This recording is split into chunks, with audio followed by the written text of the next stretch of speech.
Today's AskReddit post. What fucked you up for the rest of your life? Oh boy, this is gonna be a good one. Let's get started.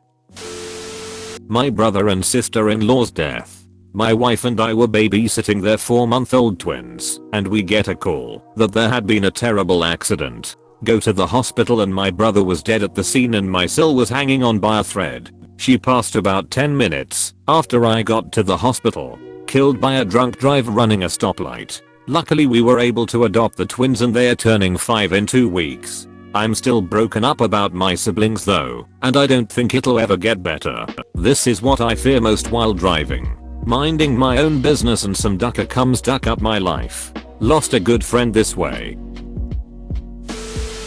Several things. The one I'll share is my uncle's suicide. He was like a second father to me, unmarried and no kids of his own. My godfather. Me and my dad found him in his house. We had to break in the back door after he'd been missing 4 days. The neighbors told us he called to them to say he was going away on a course and he never left the house again. My dad wouldn't let me go upstairs when we broke in, so I had to just stand in the kitchen and listen to his reaction of finding his brother, my uncle, hanging from the attic. It was 2016. I was 30. My dad may as well have died that day too. He's a completely different man. I sometimes still hear my dad's screams when I try to sleep. I now regret typing this because it's brought it back a bit. But I'm posting anyway cause now it's written. Oof. Thanks for telling us. Anyway, I'm sorry. Friend came over to hang out. We got bored and decided to go to his place because he just got the news box 360 for Christmas. His father must have not heard us come in, because 5 minutes later there was a very large bang from his parents' room. So I got to see what a head looks like after a 12 gauge goes off at point blank. Pretty rough for a 12-year-old. My poor friend had to stop going to school because of it. Fuck. How did your friend come out of all that trauma? Did you guys stay in touch? I'm sure he needed your friendship or someone to keep sane. My father was killed by religious extremists. That changed my life completely. Hiding from them, escaping, taking political asylum. The authority left his body outside for 18 hours. It was summer. After seeing his body it changed me. I had to beg to the hospital for the post-mortem. I had to deal with those things alone. None of my relatives helped us. I don't know, but I can't believe after that I'm still breathing. It hurts so much I can't even explain. I'm sorry you've had to endure so much. We found my mom in the tub cause she overdosed overnight, and I tried to get in and get her out but couldn't. I was almost 12. Same thing happened to my mom. I hope you is okay. Watching my mother lose her battle to cancer over a span of 4 years, then being in the room when she took her final breath. I will never be the same. My grandfather passed away recently from cancer as well. He told me that I can't lose this. At worst it will be a tie, because the cancer stops when I do. It's a small difference that helped when things got to the end. That quote is ducking insane. Truly that sentence changed my perspective on life a little bit.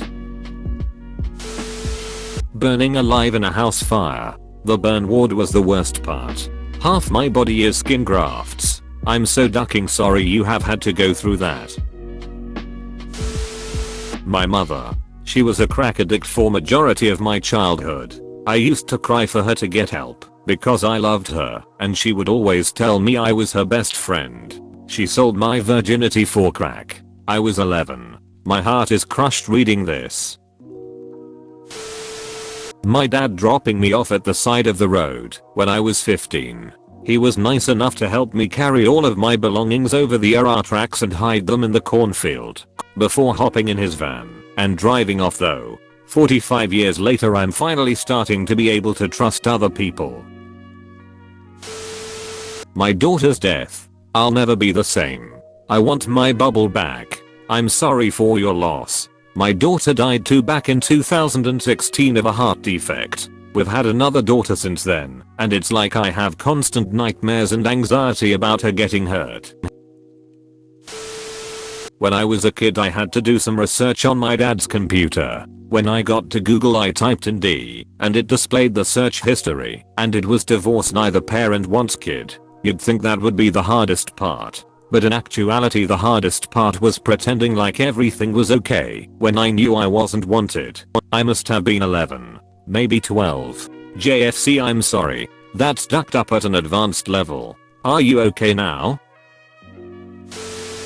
When I was 9 I saw a classmate of mine get hit and killed by a car. First day of my 5th grade year. Her dad was dropping her off. He saw it happen to her. There's never a day that goes by that I don't think about it. It's been 44 years now since it happened. Oh my god, I'm so sorry. The sight of what happened was horrific. But the screaming cries from her dad was what affected me the most. Having to resuscitate my own 4-week-old baby, plus one giving my infant CPR, was the scariest moment of my life. Brother killing himself. That's the reason I'm still alive. I don't want my family to feel that kind of emotional pain. Edit. To clarify, I didn't lose anyone to suicide. I meant I didn't want to commit suicide as it would put my loved ones in immense pain. Which is the opposite of what I want for them. Me too. Sometimes I think it wouldn't be so bad, but reading this thread is a good reminder I don't think I want to leave my parents/siblings with that pain.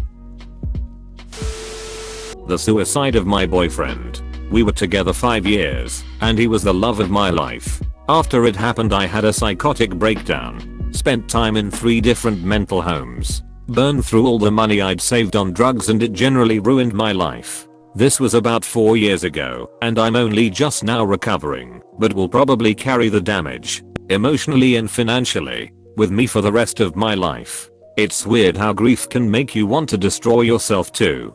It only makes it worse. My buddy died, and the first thing I did was drink until I couldn't anymore, and I woke up destroyed from alcohol and full of grief.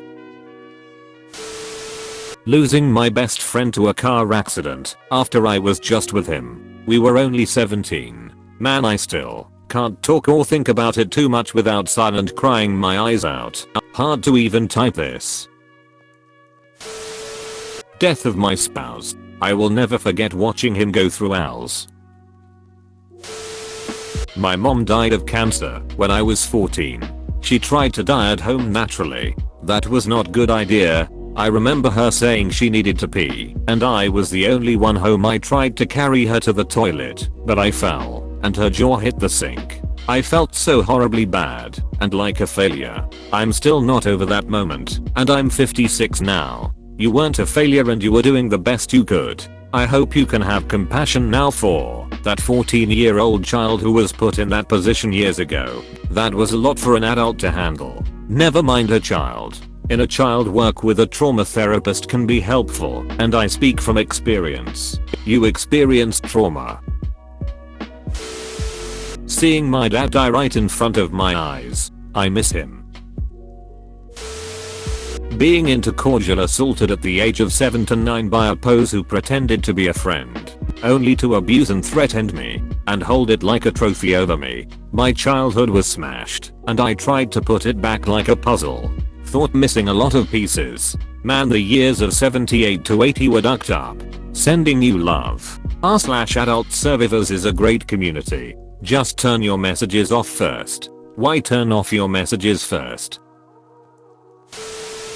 Drove past a homeless guy with his doggo, a fully grown lab. He was panhandling in the median of a busy street. 10 minutes later, going the other way, passed him again. But this time he was jumping up and down, crying, screaming at the dog, telling it to get out of the street. It had just been hit by a car, and all 4 of its legs were broken. Damned if it wasn't trying to be a good boy though. Still makes me cry. I walk dogs and this is my biggest nightmare. Being sat by my babysitter's sons. Fast forward 20 years, my best friend, no longer, is engaged to one of them after matching on a dating site. She told me not to ruin her happiness. That's not your best friend anymore. Not if she's gonna invalidate what happened like that for her own happiness. She knew about my trauma for years. She asked me to come over and meet the guy she's been talking to. Walked in just to see my abuser. She told me people change. Well, his damage changed me. My father beat the poop out of my mom. Threw her in a deep freezer, alive, and then threw my parents' room into the fridge, knocking her out. The cops got called, and there was a brawl in the living room. Worst of all, when the ducker came home drunk, he smashed the TV and VHS player that had my only copy of Land Before Time 1 before he started his rampage. I was 4. My mom ended up being fine, and we got out after that. But I still have weird dreams about that night. Father passed away, alone, covered in his own piss and poop in 2015. Wish I could have seen him go myself. Mom was a crack addict who abandoned me at 6. Pops decided to eat a bullet when I was 16, leaving me to find him. Luckily it was dark as hell, and shock does funny things to the memory. For those struggling, it gets better. I truly believe this is exactly what needed to happen in my life. I'm a well-adjusted adult who has one hell of a story to tell. I believe I'm mentally stronger than most, and had it not been for my trauma, I'd be soft as baby poop. Time does heal all wounds, and forgiveness is a wonderful thing. We don't choose to be born, but we get to choose how we live and how we react to things that happen to us. It is what it is till it ain't. Malcolm McCormick. Watching my wife give birth to our son and then watching him slowly die in her arms. Don't know that I'll ever recover from that. I'm so sorry. Having a child with the wrong person. My parents. Once we had some people over, and we were just sitting around chit-chatting, after sharing some stories and getting real with each other. My friend shook their head and said it best. Parents are a lot, man. They duck you up. Your parents do. They don't mean to, but they do. Sister's mental struggles leading to her taking her own life. A girl that I absolutely ducking adored, being taken days before her 33rd birthday by cancer. There's a few, but those are by far the most defining. Childhood trauma relating to experiences with my own family and acquaintances, but also the wider environment I was exposed to, witnessing drug and alcohol addiction, domestic abuse, child abuse, animal abuse, violence, etc. When I was a child, an adult told me that smiling made my face uglier. To this day I have a difficult time smiling, and often get told I have a blank face. What a psychotic ducker.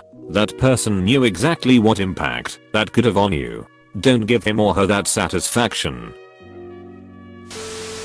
Cocaine. Edit. I got clean on my own after 6 years of daily use, and have been clean for 2 years. Still think about it every day. Wish I had never touched the stuff. Good job, man. I know getting clean is hard. I've been clean for 3 years now. I'm proud of you and how far you've come. It can be difficult without a support system. But hey, you did that, poop. Props to you. Sweet dad shooting at me and my mother. Called the cops himself and was taken away. When I woke up my mom was gone. Months later Aunt Hermania dragged her to Turkey where she worked as a prostitute. My father spent a week in jail. Still shed tears when the ducker died of cancer. Still shed tears when she died of a ruptured aorta. Still shedding tears now. Bipolar and forever messed up. While nobody gives a duck, I give a duck. I hope you end up okay.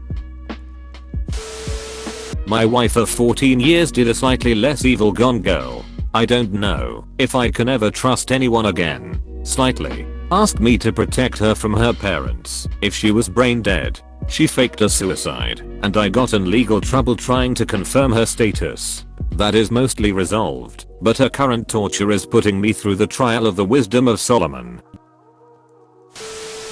Stepfather brutally tortured my brother and I every night for 10 years of our childhood, until I was 14, and we left home to live with our grandparents. That did it. I'm so sorry for your experience. You did not deserve that.